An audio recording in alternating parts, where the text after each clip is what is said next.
For the hollow arch workout on the floor, just using a stick, and this is to really help the handstand line, so this is quite effective.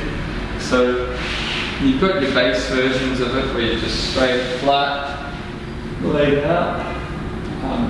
So what you want to look at here is the details. So if I'm doing a hollow body, you might start out for the first part just doing this, taking the legs off, and then your next progression is to take the legs out, keeping that disc shape, tongues ideally on the roof of the mouth, and then from there you can start to bring the arms up and protract, and getting that nice protraction with the scaps, elevation, external rotation, and getting it back. The temptation there is to internally rotate to dislocate, so you want to try and keep that external rotation. So I probably went a little bit too far then.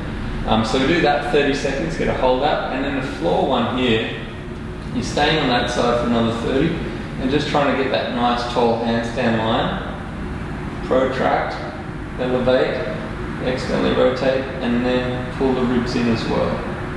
Really get that line, lock the elbows. Wait. Really feel that's nice and tall. Then you're going to the other side for the arch hold. Now for this one here, you might go a bit wider, or as wide as you need to get that.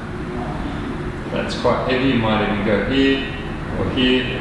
So you will internally rotate the shoulder to get up, get that arch hold. And then from there, going close. Now, you don't have to have a stick like this, you can use an umbrella like I did the other day at home. Something like this that's rigid though works quite well. This position is very hard, so you're locking out over the head, pulling in those ribs, laying flat. Now, whether you lift the arms up or not is not important at the beginning, you're trying to get that body position. And that's quite heavy on the shoulder flexibility, and a nice toe point. And then once you've got that down, I'm trying to shrug up, and then trying to elevate and flex the shoulders.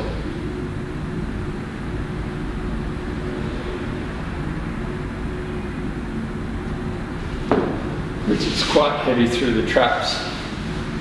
So you're going 30 seconds for the first hollow position, then the straight body on the ground, and 30 seconds in the arch, and straight body for 30 seconds. So it's a 2-minute round, and then 3 rounds of that. There's a lot going on, it's very technical, so take your time with it. Film it so you can see your body from the side, or do it beside the mirror, but filming that one really helps.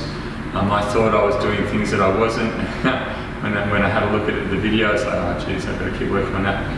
Really trying to get that nice control and awareness for the body line, not just in handstands, but in all the kind of lifting and all the movements, and just in life in general, just so you've got better postural alignment. So if you've got more control over your spine, more stability there, less wearing out of your spine, and more control, better positioning for more power development, all of those performance things as well. So longevity and performance are both really important. So get on top of that, do it well, do the version that's right for you, and I'll see your videos soon.